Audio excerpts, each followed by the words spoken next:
People always ask, can you be saved outside of the church?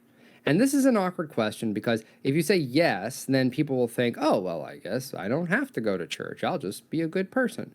And if you say no, then people will think, wow, God is such a jerk. He'll only save me if I follow all these dumb little rules that he makes me do. This is sort of a bad question because the question is broken. The question is really three different questions. Let's separate those questions out properly and then try to answer each one of them. So the first way that you could ask this question is, can people who have never heard of Christianity be saved? And the answer to that question is yes, actually, according to the Bible and the Church Fathers. Let's be clear what we're talking about. We're talking about the historic temporal church. And there are many people who were not a part of that because they lived prior to it. People like Abraham, who you may have heard of. And Abraham was not a Christian in the sense that modern Christians are Christians. He did not get baptized. He did not take communion. He was not a part of the church in that sense. Yet, of course, Abraham is saved. There are other people that the church fathers talk about called the virtuous pagans. And this was their idea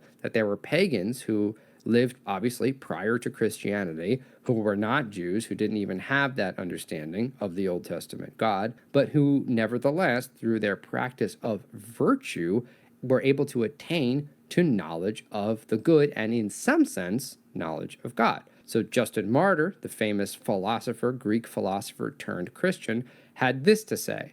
He said, "We have been taught that Christ is the firstborn of God, and we have suggested above," and meaning in what he just wrote, "that he is the Logos, of whom every race of men and women were partakers. And they who lived with the Logos are Christians, even though they have been thought atheists, as among the Greeks, Socrates and Heraclitus and people like them." What does he mean by this?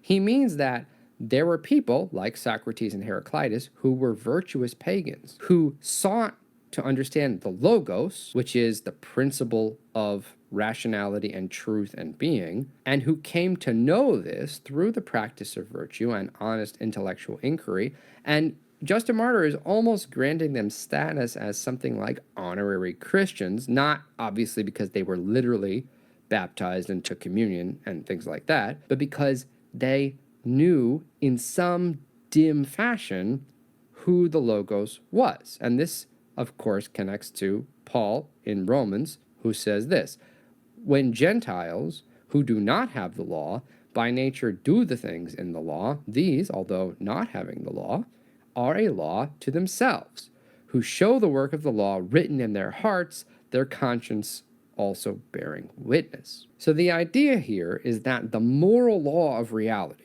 can be known by anybody because it's a part of our nature. It's a part of the nature of reality, and it's a part of our nature. That's why our conscience can seek it and can connect to it.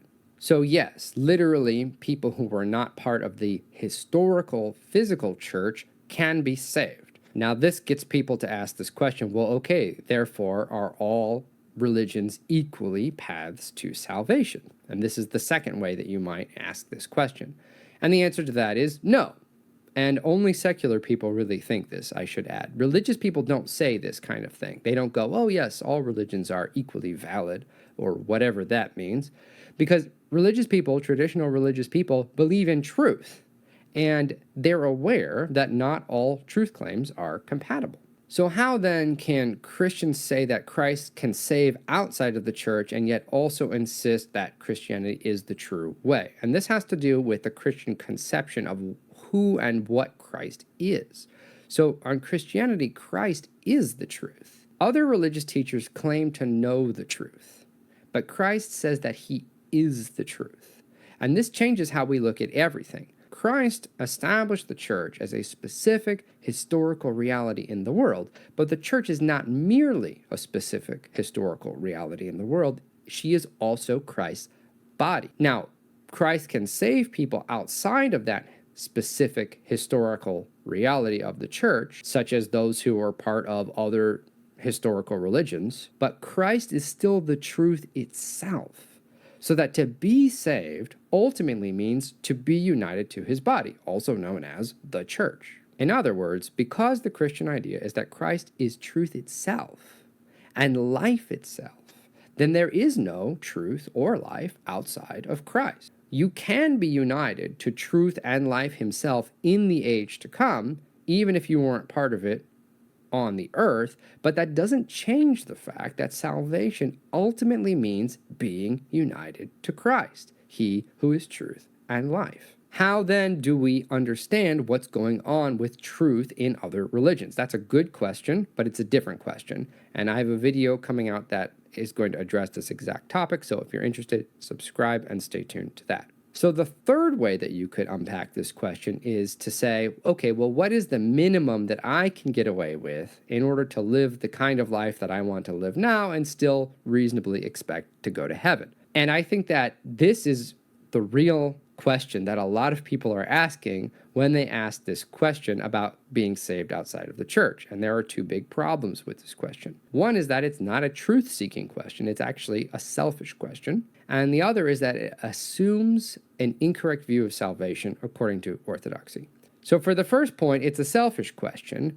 Think about a relationship with your best friend or your spouse. You wouldn't ask yourself, okay, well, what's the minimum I have to do in this relationship in order to get out of it everything that I want? Now, imagine you had a friend like this who thought about your relationship in that way. Would you even really consider that person to be a real friend? That would be a very weird kind of self-centered relationship. For the same exact reason, this is why this makes no sense on Christianity, because Christianity is not a set of procedures and rules.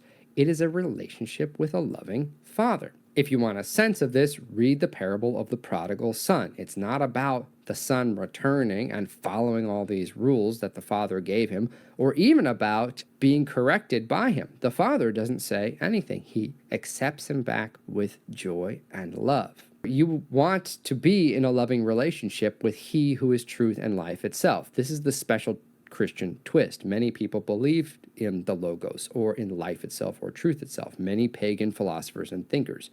But it was Christianity that said, truth is not an it, it's a who. He is the truth. And so you personally can have a loving relationship with the truth as with a loving Father. This is the whole craziness of Christianity.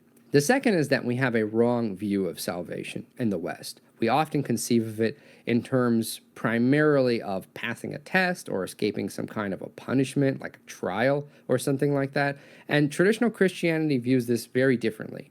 We think of it more in terms of becoming something like physically fit or healthy. That's the sense in which we talk about salvation. You could even say that we think about salvation more in terms of the process of learning a language, or mastering a sport, or becoming an expert at a game. In other words, it's something that turns you into a kind of person. I am a master chess player. I am a great athlete. I am a weightlifter who can lift this much weight, whatever it may be. And the reason that you do those things is because you want to, because you love them, because you love chess, because you love the sport, because you love weightlifting, because you love crochet, whatever it is. You pursue these things and you try to become great at them because you love them. So it's a process of growth out of love. I talk more about this in my book, Journey to Reality, but you can also listen to it in the video series where I summarize the book, and there's going to be a link in the description to that. Okay, so I'm doing an 8-week challenge where I answer the most common questions about religion and philosophy that I get asked. So if you want me to consider one of your questions, post it in the comments, subscribe if you want to see the other videos, and I will see you on the other side.